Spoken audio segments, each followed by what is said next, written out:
എനിക്ക് ഇഷ്ടവും രുചികരവുമായ ഭക്ഷണം ഉണ്ടാക്കി തന്ന് അത് തിന്ന് ഞാൻ നിന്നെ ഒന്ന് അനുഗ്രഹിക്കും.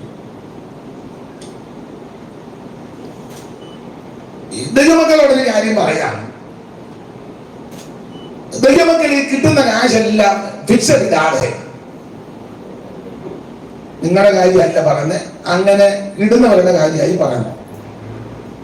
ചില വീടുകളിലോ സഭയിലോ ഒക്കെ യോഗം വെച്ചാൽ വെള്ളം പോലും കൊടുക്കാത്ത ആൾക്കാരാണ്. ചിരിക്ക് അസ്ഥി ഇല്ലാത്തവരിങ്ങനെ ചിരിച്ച് കാണിക്കാൻ എളുപ്പമാണ്. നമുക്ക് ലഭിച്ചതെല്ലാം നാം ചെലവഴിക്കുന്നവരായിരിക്കണം. ഇവിടെ അദ്ദേഹം ഓർപ്പിച്ചതുപോലെ വേറെ പുസ്തകത്തിൽ ദാവീദ് പറഞ്ഞല്ലോ, സകലവും നിങ്കൽ നിന്നാണ്, നിന്റെ കയ്യിൽ നിന്ന് വാങ്ങി ഞങ്ങൾ നിനക്ക് തരുന്നേ ഉള്ളൂ, നമ്മുടെ കൈ കൊടുക്കല്ല. അതെ. അപ്പൊ ഇസഹാക്കിന്റെ ഒരു ആഗ്രഹം, കഴിച്ച് തൃപ്തിപ്പെട്ട് നിന്നെ ഒന്ന് അനുഗ്രഹിക്കണം. ഈ പിതാക്കന്മാരെല്ലാം നിങ്ങൾ ചിന്തിച്ച്, മരണസമയത്ത് പല ആഗ്രഹങ്ങളാണ്. ഞാൻ 2 ദിവസവും ഇങ്ങനെ എവിടെ ഓർപ്പിച്ചു. അബ്രഹാമിന്റെ ആഗ്രഹം മരിക്കുന്നതിന് മുന്നേ തന്റെ മകൻ ഇസഹാക്കിന് ഒരു കല്യാണം നടക്കണം. കാരണം 23-ാം അധ്യായത്തിൽ ഭാര്യ മരിച്ചു, സാറായി. 24-ൽ ഇസഹാക്കിന്റെ വിവാഹമാണ്. അപ്പൊ അബ്രഹാമിന്റെ ആഗ്രഹം തന്റെ ദാസനെ വിളിച്ചു പറഞ്ഞു, പെട്ടെന്ന് പെണ്ണിനെ കണ്ടെത്തണം. മരിക്കുന്നതിന് മുന്നേ അതായിരുന്നു ആഗ്രഹം. അത് നിവർത്തിച്ചു. ഇസഹാക്കിന്റെ ആഗ്രഹം മരിക്കുന്നതിന് മുമ്പ് തന്റെ ഇഷ്ടപുത്രൻ യേശാവിനെ ഒന്ന് അനുഗ്രഹിക്കണം. അതായിരുന്നു ഇസഹാക്കിന്റെ ആഗ്രഹം. യാക്കോബിന്റെ ആഗ്രഹം അത് തന്നെ. മരിക്കുന്നതിന് മുമ്പ് ഭാവികാനെ സംബന്ധിച്ച് തന്റെ മക്കളെയെല്ലാം ഒന്ന് കാര്യങ്ങൾ പറഞ്ഞ അതിനുപരി യോസേഫിന്റെ 2 പുത്രന്മാരെ പേര് ചൊല്ലി ഈ ഗോത്രത്തിലോട്ട് ചാർത്തി കയറ്റണം എന്ന് പറഞ്ഞ ഇവരെ ദത്തെടുക്കണം. അതായിരുന്നു യാക്കോബിന്റെ ആഗ്രഹം. യോസേഫിന്റെ മരണസമയം ഞാൻ അവിടുത്തുകാരൻ. അതുകൊണ്ട് ഞാനെന്നും മരിക്കും, ദൈവം നിങ്ങളെ സന്ദർശിക്കും. അങ്ങനെ സന്ദർശിച്ച് നിങ്ങളെ കൊണ്ടുപോകുമ്പോൾ മൊബൈലും ATM കാർഡും മാത്രം കൊണ്ടുപോയാൽ പോരാ, എന്റെ അസ്ഥി ഇവിടുന്ന് അങ്ങനെ കൊണ്ടുപോയി നമ്മുടെ പിതാക്കന്മാരെ അടക്കിയ സ്ഥലമുണ്ട്. പൂർവ്വപിതാവായ അബ്രഹാമിന്റെ ഹിതനായി അപ്പുറത്തോട് വിലയ്ക്ക് വാങ്ങുന്ന നിലവും അതിൽപ്പെട്ട മുഖ മക്പേല. അബ്രഹാമിനെ അവിടെ ഇടയ്ക്ക്, സാറായി അവിടെ ഇടയ്ക്ക്, ഇസ്ഹാക്കിനെ അവിടെ ഇടയ്ക്ക്, റിബേക്കായെ അവിടെ ഇടയ്ക്ക്, യാക്കോബിനെ അവിടെ ഇടയ്ക്ക്, ലേയ അവിടെ ഇടയ്ക്ക്, എന്നെ അവിടെ കൊണ്ട് അടങ്ങിക്കണം എന്ന് പറഞ്ഞാൽ അതിന്റെ സത്യം ഇത്രേ ഉള്ളൂ. ഞാൻ ഇവിടെ ജീവിക്കുന്നെങ്കിലും ഇവിടുത്തുകാരനല്ല. എന്നെ കേൾക്കുന്ന ബഹുമാന്യരായ പ്രിയപ്പെട്ടവരോട് അവൻ ദൈവദാസൻ എന്നുള്ളത് ഈ വചനത്തിന്റെ വെളിച്ചത്തിൽ പറയട്ടെ. നമ്മളിവിടെ 10, 20, 30, 50, 60, 70 കൊല്ലം ജീവിക്കുന്ന എത്രയാക്കിയിട്ട് 100, പക്ഷെ ഇവിടുത്തുകാരല്ല. ഈ ചിന്താഗതി സദാസമയം നമ്മെ ഭരിക്കണ യോഗത്തിലിരിക്കുമ്പോൾ മാത്രമല്ല. നീ ചെറിയ ആൾക്കാർ ധരിച്ചു വെച്ചിരിക്കണം. നമ്മുടെ വീടുകളിൽ ഞാനും സമയം കിട്ടിയാൽ പറയാറുണ്ട്, ദീർഘവർഷങ്ങൾ ജീവിച്ചിരിക്കുന്ന അനുഗ്രഹമാണ്. അങ്ങനെ ചിന്തിക്കരുത്. അത് നല്ലതാ, പക്ഷെ അത് മാത്രമായ അനുഗ്രഹം ദൈവം അങ്ങനെ ചിന്തിക്കരുത്. ചെറുപ്രായത്തിൽ മരിക്കുന്നതും ദൈവത്തിന്റെ ഹിതമാണ്. ഓരോരുത്തർക്ക് ദൈവം ഓരോ ആയുസിന്റെ സമയം കൊടുത്തിട്ടുണ്ട്. നിങ്ങളെ വേദപുസ്തകം പഠിക്കുന്നവർക്കറിയാം, ആദമിന്റെയൊക്കെ കാലം, ആദാമേ, ശേത്ത്, ഏനോശ്, കേനാന്, മഹലേല്, യാരദ് അവരുടെയൊക്കെ കാലം പഠിച്ച എല്ലാം 930, 920, 800 ചില്ലുവാനും 969 അങ്ങനെയുള്ള ആയുസാണ്. പക്ഷെ അത് വെച്ച് നോക്കുമ്പം ഹാനോക്കിന് വെറും 365 സംവത്സരം. അപ്പൊ ഇത് വെച്ച് നോക്കുമ്പം അങ്ങനെയാണ് ഹാനോക്ക് ശപിക്കപ്പെട്ടവനാന്ന് വേണേ പറയണം. മറ്റുള്ളവർക്കെല്ലാം 900 ചുറ്റാണ്. പുള്ളിക്കാരന്റെ 3 ആയുസുണ്ട്. നമ്മുടെ ഇടയിലെ 100 വയസ്സുള്ള അപ്പച്ചന് 98 അമ്മച്ചുണ്ട്. അപ്പൊ തന്നെ 40 പിള്ളേർ കടന്നു പോകുന്നു. അത് ശപിക്കപ്പെട്ടെന്ന് ചിന്തിക്കരുത്. സ്തോത്രം. 100 വയസ്സിൽ നിന്ന് മെനക്കേട് ഒപ്പിക്കുന്നതിന് നല്ലത് 35 അങ്ങ് അല്ലേ? അങ്ങനെ മെനക്കേട് കേസുണ്ട്. പ്രാർത്ഥിക്കുക, ആരാധിക്കുക ചെയ്യാനെങ്കിൽ നല്ലതാണ്. സന്ദർഭം വന്നുകൊണ്ട് പറയാ, തെറ്റിദ്ധരിക്കരുത്. പണ്ട് മരുമകളും പിള്ളേരും ഇരിക്കുക, മോൻ വിദേശത്താണ്. അപ്പം വല്യപ്പൻ തിന്നായിരിക്കുക. തിന്നായിരുന്നോണ്ട് വല്യപ്പൻ ചോദിച്ചു, സൂസമ്മോ ആരാടി അങ്ങോട്ട് പോയെന്ന്. മരുമോട് പറഞ്ഞു, ആരും പോയില്ല പച്ച. ആര് പറഞ്ഞു? ഇപ്പൊ ഒരാൾ അങ്ങോട്ട് പോയത്? ഇല്ല പച്ച, ആരും പോയില്ല. ആര് പറഞ്ഞിട്ട്? ഞാൻ കണ്ടല്ലോ ഇപ്പൊ ഒരാൾ അങ്ങോട്ട്. കൂടെ പറഞ്ഞപ്പോൾ സൂസമ്മ പറഞ്ഞ അത് പട്ടിയാപ്പച്ച, പട്ടിയാന്ന് ഒരു കൈയുള്ള ബനിയൻ ഇട്ടോട്ട് പോകുന്നത്. നിനക്കവിടെ പോയി നന്നായിരുന്നത്. അപ്പൊ ചുമ്മാ കുത്തിയിരുന്ന് ചൂടുവെള്ളം കുടിച്ച് കുരുക്കൊപ്പിക്കുന്നത് തന്നെ നല്ലത് നേരത്തെ പോകുന്നത്. അപ്പൊ അത് പറഞ്ഞതിന്റെ സാരം ദൈവം ഓരോരുത്തർക്ക് കുറെ ആയുസ് കൊടുത്തുണ്ട്. അപ്പൊ പ്രാർത്ഥിക്കണം, കർത്താവേ തന്ന ആയുസ് പൂർത്തീകരിക്കാൻ കൃപ തരണം. അങ്ങനെ പ്രാർത്ഥിക്കണം. അവിടുന്ന് എനിക്ക് വെച്ചിരിക്കുന്ന ആയുസ് പൂർത്തീകരിക്കണം, അതിന് കൃപ. അപ്പൊ പിതാക്കന്മാർക്കെല്ലാം മരിക്കുന്നതിന് മുമ്പ് ഇങ്ങനെയുള്ള ആഗ്രഹം, നല്ല ആഗ്രഹങ്ങളാണ്. ഞാൻ മിക്കപ്പോഴും പറയും, റാന്നി നമുക്കൊരു അപ്പച്ചനുണ്ടായിരുന്നു, നെല്ലിക്കാൻ വേണ്ടില്ലേ. മരിക്കുന്നതിന് മുന്നേ പിള്ളേർ 4 ആൺപിള്ളേരുണ്ട്, എല്ലാം നല്ല മിടുക്കരും കഴിവുള്ളവരും സാമ്പത്തിക ചുറ്റുപാടും ഒക്കെ ഉള്ളവര്. അവരോട് പറഞ്ഞു, മോനെ ഞാൻ ഇനി അധികം നാളെ കാണുകയല്ല, മരിക്കും. മരിക്കുന്നതിന് മുന്നേ നിങ്ങളെല്ലാവരും നാട്ടിൽ വന്ന മുറ്റത്തെ പന്തലിട്ട് യോഗം നടത്തണമെന്ന് ഉണ്ടോ അവന്റെ ആഗ്രഹം. അല്ല ആ ഒട്ടുപാടിന്റെ കാശ് കൊണ്ടെടുത്ത് അങ്ങോട്ട് ഇട്ടാന്നല്ല പറഞ്ഞു. മരിക്കുന്നതിന് മുന്നേ അപ്പം പറഞ്ഞു, കുവൈറ്റ് പിള്ളേരെ എല്ലാം വിളിച്ചു പറഞ്ഞു, നിങ്ങളെല്ലാവരും വരണം, ഞാൻ അധിക നാളെ പറ്റൊരു കുഴപ്പമില്ല, ഞാൻ അധിക നാൾ കാണുകയില്ല, നിങ്ങളെല്ലാവരും വരണം, നമ്മുടെ മുറ്റത്ത് പന്തലിട്ട് യോഗം നടത്തും. പിള്ളേരെല്ലാം അനുസരിച്ച് വന്നു. 4 ദിവസം യോഗം നടത്തി. അപ്പച്ചനും ഫ്രണ്ടിലിരുന്നു. അനുഗ്രഹിക്കപ്പെട്ട യോഗം. ആ യോഗം കഴിഞ്ഞ പന്തൽ അടിച്ചില്ല, ആ പന്തലിൽ വെച്ച് തന്നെ ശവസംസ്കാരം നടത്തി. നമുക്ക് അത്ര ഒന്നും ഒത്തില്ലെങ്കിലും നാശം ഒപ്പിച്ചേച്ച് പോകരുത്. നല്ല ആഗ്രഹം. അപ്പൊ ഇസഹാക്ക് വയസ്സിന്റെ വൃദ്ധനായപ്പോൾ ആഗ്രഹം ഏശാവിനെ വിളിച്ച് അനുഗ്രഹിക്കണം. നീ രുചികരമായ ഭക്ഷണം ഉണ്ടാക്കി തരണം, കാട്ടിൽ പോകണം. നിങ്ങൾക്ക് അറിവുള്ള ഭാഗമാണ്. ഇസഹാക്കിന് 2 മക്കളാ, ഏശാവും യാക്കോബും. രണ്ടും 2 തരക്കാരാ. ഒരു വീട്ടിലാണെങ്കിലും സഭയിലാണെങ്കിലും ഈ ടൈപ്പ് സാധനങ്ങൾ കാണും. വീട്ടിലും കാണും, സഭയിലും കാണും, നാട്ടിലും കാണും. ഏശാവും യാക്കോബും. നിങ്ങളെല്ലാം പ്രസംഗിക്കുന്ന നമുക്ക് അറിവുള്ള കാര്യമായി ഞാനൊന്ന് ഓർപ്പിക്കുന്നുള്ളൂ. ഏശാവ് അവനെ പറ്റി വായിക്കുന്ന വനസഞ്ചാരി എന്ന്. എപ്പോഴും നാട്ടിലാണ് കൂടുതൽ സമയം. യാക്കോബ് കൂടാരവാസിയാണ്, കൂടാരത്തിനകത്ത കൂടുതൽ എന്ന് പറഞ്ഞാൽ ഒരുത്തൻ കാടനും ഒരുത്തൻ നാടനും. സഭയ്ക്കകത്തുണ്ട് കാടനും നാടനും. ഇന്ത്യക്കാരെ കമ്മിറ്റിക്കകത്ത് മുഴുവൻ കാടന്മാരാണ്. ഉപദേശിച്ചിട്ടും കൈയടിക്കുകയല്ല, പാടുകയല്ല, പ്രാർത്ഥിക്കുകയല്ല, സ്വോത്രം പറയുകയല്ല, ദൈവത്തെ വിളിക്കുകയല്ല. കാടൻ അവൻ ആ കമ്മിറ്റിയിലും കൗൺസിലും മിണ്ടുന്നില്ലല്ലോ. എന്നോട് പറഞ്ഞ 6-20 പേരെടുക്കാം. അന്നേ ഒന്ന് കാണിച്ചാണേ, ഞാൻ നോക്കിട്ട് ബ്ലോക്ക് ഒന്ന് കാണുന്നു. പോകുന്നുണ്ട്, നീ ബ്ലോക്ക് വെക്കണ്ട. ഒരുത്തൻ കാടനും ഒരുത്തൻ നാടനും. സമയത്ത് കൊണ്ട് കാടനും നാടനും. നാടൻ എന്ന് പറഞ്ഞാൽ നാടൻ ആരാധന അല്പം മുൻപോട്ട് പോയാലും കുഴപ്പമില്ല. കാടൻ പറയും പാസ്റ്റർ സൂക്ഷം. നമ്മുടെ സന്ദർഭം ഇതല്ലാത്തതുകൊണ്ട് ഞാൻ അങ്ങോട്ട് പോകുന്നില്ല. എന്തായാലും എല്ലാം ഏശാവ് അപ്പന്റെ അനുഗ്രഹം വാങ്ങാൻ കാട്ടിൽ വേട്ട തേടി പോയി. അമ്മ ഇത് കേട്ട് പെട്ടെന്ന് യാക്കോബിന്റെ ചട്ടം കെട്ടി. നിങ്ങൾക്ക് ആ ഭാഗം അറിയാം. പെട്ടെന്ന് നീ അപ്പന്റെ അനുഗ്രഹം വാങ്ങി. അതോ പറഞ്ഞു, അയ്യോ അച്ഛൻ എന്നെ കണ്ട പിടികിട്ട. നമുക്ക് ഒരു പ്രോഗ്രാം എടുത്താൽ ഫാൻസി ഡ്രസ്.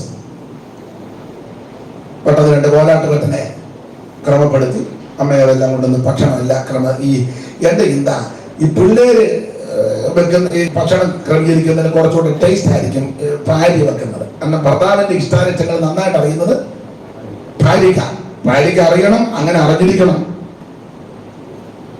അല്ലെ ഭാര്യ ആരും പറഞ്ഞു പുറകെ നടക്കാന്നല്ലാതെ ഭാര്യയുടെ ഇഷ്ടങ്ങൾ ഭർത്താവും അറിഞ്ഞിരിക്കണം. അല്ലേ? ചില സ്ത്രീകൾക്ക് ചിലത് വീട്ടിൽ വരുന്ന ഇഷ്ടമല്ല, അപ്പൊ അവരെ വീട്ടിലോട്ട് കൊണ്ടുപോയിരിക്കുന്നതാ. നിങ്ങൾ സമാധാനം പറഞ്ഞു. ചില വെച്ച് വിളമ്പി കൊടുക്കുന്ന ഇഷ്ടമില്ലാത്തവരുണ്ട്. അപ്പൊ അവരോട് പറയണം, നമുക്ക് ഹോട്ടലിൽ വെച്ച് കാണാം. ഇഷ്ടം പോലെ ഹോട്ടലുണ്ടല്ലോ. നമ്മൾ വീട്ടിൽ വന്ന് നിനക്കേട് ഒപ്പിക്കേണ്ട കാര്യമൊന്നും 10 രൂപ ചെലവാകുന്നല്ലേ ഉള്ളൂ. മിണ്ടുന്നില്ല. ഭർത്താക്കന്മാർക്കും അങ്ങനെ ചില കാര്യങ്ങൾ താല്പര്യമില്ലാത്തതുകൊണ്ട് അതപ്പോൾ ഭാര്യമാരത് കണ്ടു വേണം, അങ്ങനെ നോക്കുള്ളൂ. ഞാൻ എന്നെ കൂടെ പ്രതിയാക്കി പലരും അനുഭവിക്കുന്നവരുണ്ട്. ശുശ്രൂഷകന്മാർക്ക് ചിലർക്ക് സഹോദരിമാരും അമ്മമാരും ഒക്കെ ചില വിഷയങ്ങൾ പ്രാർത്ഥനയ്ക്ക് വരുമ്പോൾ ചില ശുശ്രൂഷകന്മാരുടെ ഭാര്യമാർക്ക് സംശയമുള്ളവരുണ്ട്.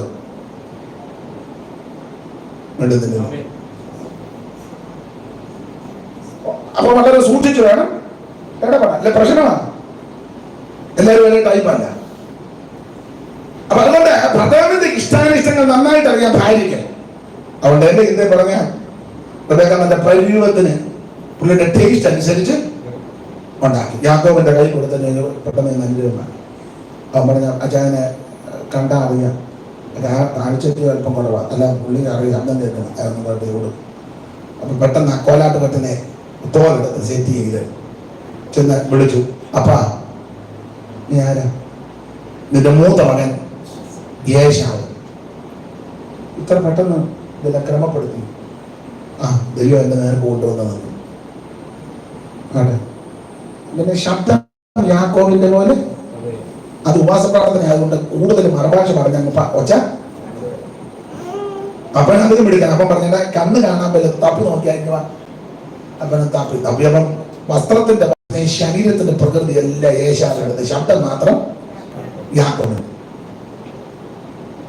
നമുക്കും പലർക്കും അങ്ങനെ ശബ്ദം പെന്തിക്കോസിന്റെ സ്വഭാവമോ കാട്ടുകളുടെ സ്വഭാവം. ഹോളിനകത്ത് കയറി കഴിഞ്ഞാൽ സ്തോത്രം, praise the lord, glory, Calvary, victory, right now ഞെട്ടുന്ന കണ്ടില്ലേ സ്വഭാവമാണ്. അതിനകത്തുകാരുടെ വഴക്ക്, അതിന് തർക്കം, സഹോദരന് കേസ് കൊടുക്കുക, സ്വന്തം സഹോദരന് മിണ്ടാതിരിക്കുക, അപ്പനോടേക്ക് വെള്ളം കൊടുക്കാതിരിക്കുക, അമ്മായിനെ വീട്ടിൽ കയറ്റാതിരിക്കുക. നിങ്ങൾ എന്തേലും ഒന്ന് പറ, ഒന്നേ സ്തോത്രം പറ, ഇല്ലേ എന്നെ എന്തേലും പറ. സ്തോത്രം മനസ്സിലാകുന്നുണ്ടോ? ശബ്ദം യാക്കോബിന്റെ, വസ്ത്രത്തിന്റെ വാസനയും മണവല്ല പ്രകൃതി എല്ലാം യേശാവിന്റെ. എന്തായാലും കൊള്ളാം, യാക്കോബിനെ അങ്ങ് അനുഗ്രഹിച്ചു. അമ്മ പെട്ടെന്ന് യേശാവ് യാക്കോബിനെ ട്രാൻസ്ഫർ ഇങ്ങോട്ട്. അത് ആങ്ങള പത്തനാരാമിൽ ലാവാനുണ്ട്, സ്വതന്ത്ര സഭ പൊക്കോളാൻ പറഞ്ഞു. നടക്കും. ഇത് പറഞ്ഞപ്പോ ഒരു കാര്യം കൂടെ പുളിപേരി പാസ്റ്ററൊക്കെ ഉള്ളത് കൊണ്ടാണ്. ഇപ്പോൾ ചില സഭകള് 65 വയസ്സ് കഴിഞ്ഞാൽ റിട്ടയർഡ് മാസന്മാർക്ക് സഭയില്ല. എന്റെ അഭിപ്രായമാണ് പറയുന്നത്, അത് നിങ്ങൾക്ക് ഇഷ്ടമുണ്ടെങ്കിൽ ചോദിച്ചാൽ മതി. ആരോഗ്യമുള്ള, ശുശ്രൂഷ ചെയ്യുന്ന, സുബോധമുള്ള, യാത്ര ചെയ്യുവാനും ഒക്കെ കഴിവും പ്രാപ്തിയുള്ളവർക്ക് 65 അല്ല 95 കൊടുക്കണം.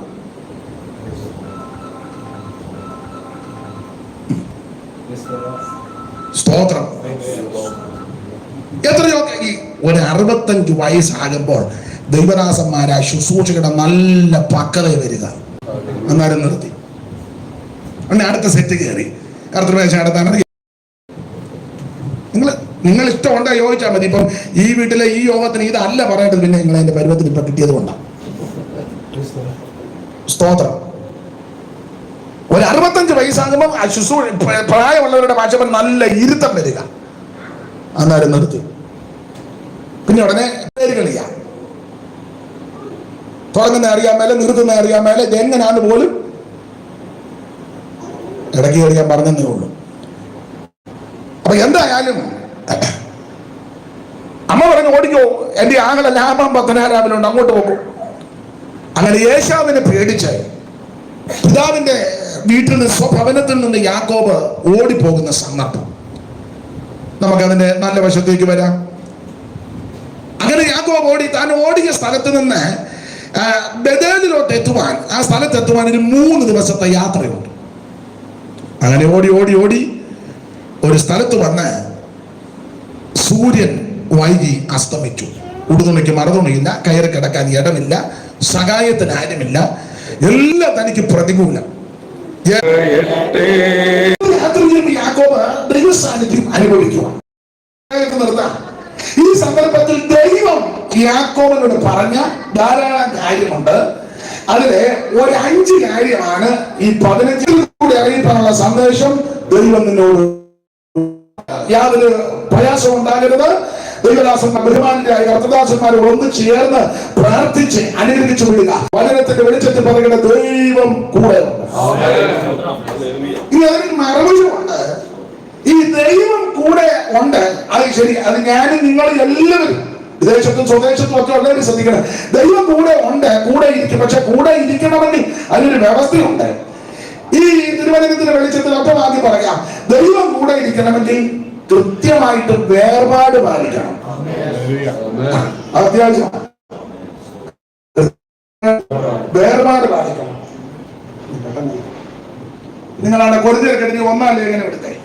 നിങ്ങൾക്ക് അറിവുള്ള കാര്യമാണ്. ബിജോയി പ്രത്യേകിച്ച് നോട്ട് ചെയ്തോണം. സ്തോത്രം. ഓന്നിയല്ല കാനഡ.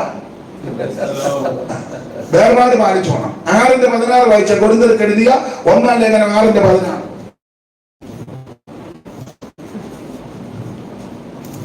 പൊന്നച്ചാനാണോ വായിച്ചത്? പറ്റിച്ചേരുന്നവൻ വിശ്വാസ ഇണയില്ലാപ്പണ കൂടരുത്. 2-ാം ലേഖനം 6:14. സോറി, ഞാൻ 1-ആണോ പറഞ്ഞത്? 2. സോറി.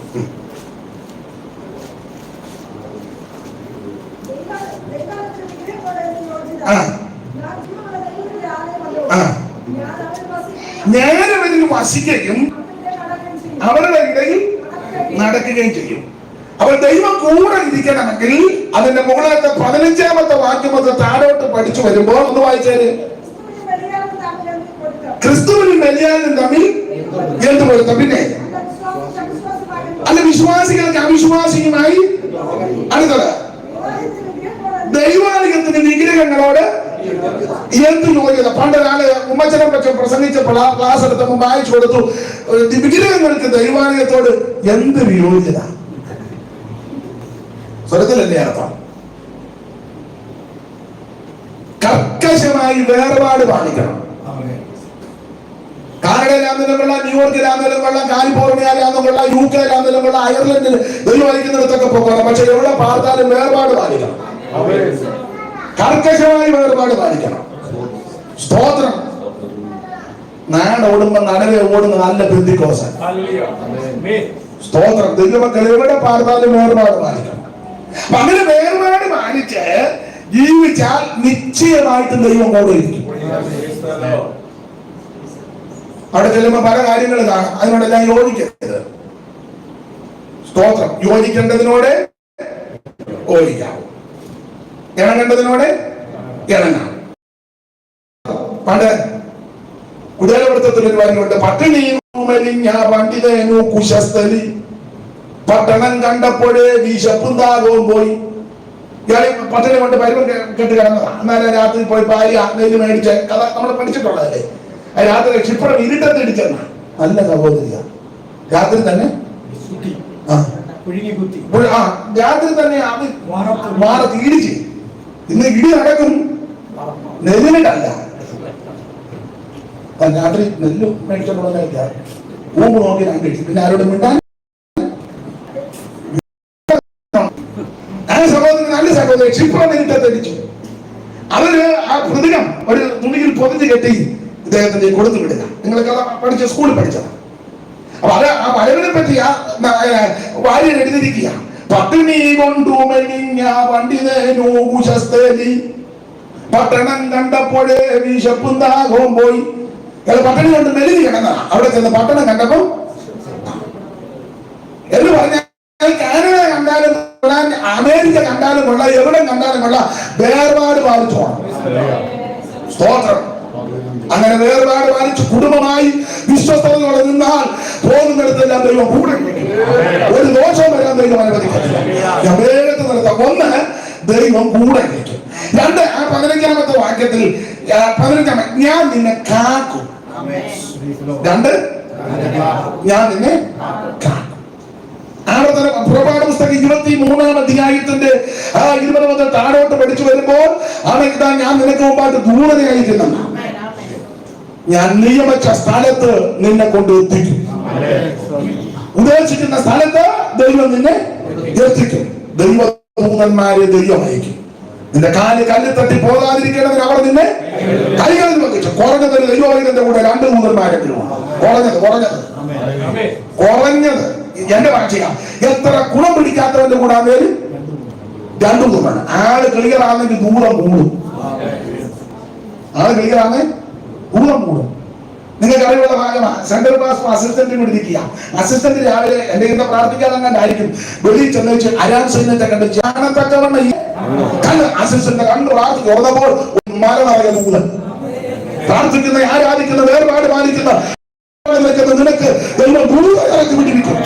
നിന്റെ കാലിൽ അല്ലും തട്ടി പോകാൻ ദൈവം അനുവദിക്കത്തില്ല. ഒരു അനർത്ഥവും നിനക്ക് ഭവിക്കത്തില്ല. ഒരു ഭാവം നിന്റെ കൂടാതെ അടുക്കത്തില്ല. നീ പോകുന്നിടത്ത് പാലിക്കുന്നിടത്ത് ദൈവത്തിന്റെ തിരുസാന്നിധ്യം ഉണ്ടായിരിക്കും. ഹല്ലേലൂയ, സ്തോത്രം. നമ്മളൊന്നും ചെയ്യേണ്ട, ദൈവം നൂതനം വിട്ട് ചെയ്തു. ആ ഭാഗത്ത് ഒത്തിരി കാര്യം പറയാണ്ട് ഞാനിങ്ങനെ ഇരിക്കുക. 3:15 വാക്യത്തിൽ ഈ രാജ്യത്ത് നിന്നെ മടക്കി വരും. ഈ രാജ്യത്ത് മടക്കി വരും. ഇപ്പൊ കാനഡിലോട്ട് പോയി അതിനെ അങ്ങ് പോവുകയല്ല. ഇടയ്ക്ക് അവസരം കിട്ടുമ്പോ ഇവിടെ വരും. സ്തോത്രം. അത് ദൈവത്തിന്റെ കരുണയാണ്. അവിടെ ചെന്ന് അവിടുത്തെ രീതി തന്നെ അങ്ങ് പോകുന്നില്ല. നമുക്കൊരു രീതികളുണ്ടല്ലോ. സ്തോത്രം. ഞാന് തെറ്റിദ്ധരിക്കരുത്, പിണങ്ങരുത്. അല്ല, പിണങ്ങിയാൽ എനിക്കൊന്നുമില്ല. യാത്രയൊക്കെ ചെയ്യുമ്പോൾ ചെറിയ ശ്രദ്ധിക്കാറുണ്ട്. നിങ്ങളിപ്പോ യോജിക്കുകയാലെന്ന് എനിക്കറിയാം. ഇതിനെതിരെ ഒത്തിരി പ്രശ്നമുണ്ടാകും, ഉണ്ടായിക്കോട്ടെ.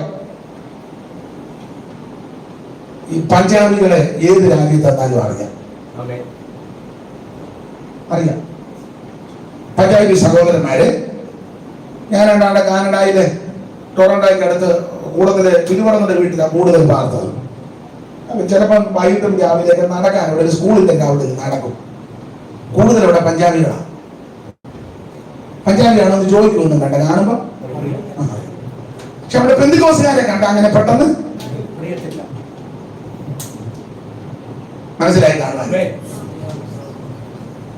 സ്തോത്രം. പല വിമാനത്തിലാണെങ്കിലും എയർപോർട്ടിലൊക്കെ ആണെങ്കിലും മറ്റു നിങ്ങളൊക്കെ അറിയാമല്ലോ. ആൾക്കാരൊക്കെ പല പ്രാവശ്യങ്ങളെല്ലാം പോയിട്ടുള്ളതാണ്. നിങ്ങൾക്കെല്ലാം അറിയാം. മുസ്ലിം സഹോദരിമാരെ കണ്ടാൽ അറിയാം.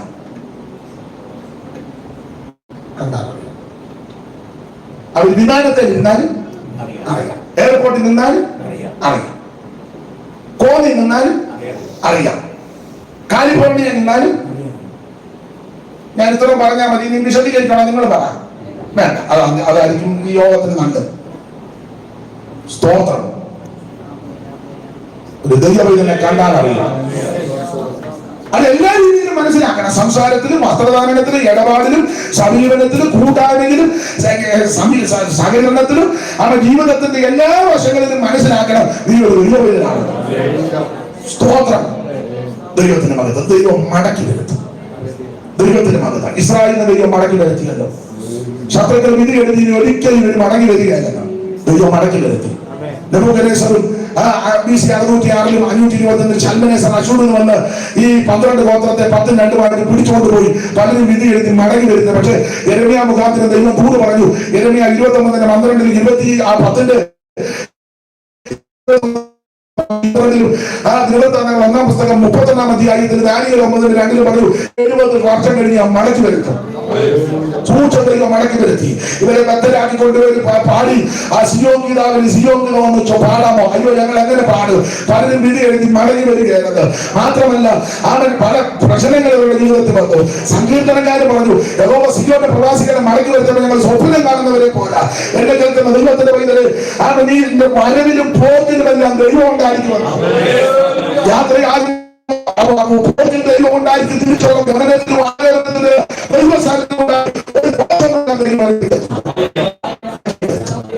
ഒടുവില് 4-ാമത്തെ സ്തോത്രം 3-ാമത്തെ അവസാനത്തുള്ള എല്ലാ നാളും ഞാൻ ദൃഷ്ടാന്തമായിട്ട് പറയാറുണ്ട്. മോശയുടെ കൈക്ക് കൈത്താങ്ങൽ കൊടുത്തു. അകരോനും പോയി ഇടത്തും വലത്തും അപ്പുറം ഇപ്പുറം കൈ വാങ്ങിക്കൊടുത്തു. ഒരു വലിയ കല്ല് കൊണ്ടുവന്ന് അങ്ങോട്ട് ഇട്ടേച്ച് മോശം പിടിച്ചിരുത്തി. ഇന്നത്തെ ആഗ്രഹം കൂടി വന്ന് വലിയ കല്ലുള്ളത് മുള്ളിലോട്ട് ഇടും. അതോടെ പുള്ളി അങ്ങ് ഇരിപ്പാണ്. കിട്ടവര് തന്നെ ഫേസ്ബുക്കിലും ഒക്കെ കുറിപ്പിടും. ഇരിപ്പായി പോയെന്നാ തോന്നും. ഇവര് തന്നെ ഇട്ടത്. ഇവര് തന്നെ ഇട്ടേച്ച പറയും ഇരിപ്പായി പോയെന്നാ തോന്നുന്നു. പിന്നെ അടുത്ത പുള്ളിയുടെ കമന്റ് എല്ലാവരുടെയും ഗതി. അടുത്ത പുള്ളി കുറച്ച് നാളൊക്കെ ശുശ്രൂഷയിൽ ഇങ്ങനെ നിൽക്കും. പിന്നെ എന്നാ അവരങ്ങനല്ല. അളിയനും ചേട്ടനും ആവാം. അതിലൊക്കെ നമ്മുടെ അളിയനാണെങ്കിൽ സ്തോത്രം. അളിയനും ചേട്ടനും വലിയ കണ്ണുകൊണ്ടൊന്നും ഇട്ട് മോശം പിടിച്ചിരുത്തി ഇടത്തും വരച്ച് അപ്പുറം ഇട്ടത് കൈ കൊണ്ട് താങ്ങി. അതുകൊണ്ട് മോശയുടെ കൈ ഞാൻ പറയാനുണ്ട്. മോശയുടെ കൈക്ക് ഭാരം വന്നപ്പോൾ രണ്ടുപേര് കൈത്താങ്ങലിനുണ്ട്. എന്നാൽ വിശദീകരിക്കുന്നത് നിങ്ങൾക്കറിയാം. പട്ടണം പിടിക്കാൻ പോയപ്പോൾ ആദ്യം പരാജയം വന്നെങ്കിൽ യോശുവയോട് ദൈവം പറഞ്ഞു, അവിടെ ശുദ്ധീകരണം നടന്നല്ലോ, ഇനി പോകോ വിടുതല. അപ്പോൾ കുന്തം കായ്ക്കുന്നതിന് ഏന്തി എത്ര നേരം വേണ്ടിയും 26-ാം വാക്യത്തിലുണ്ട്.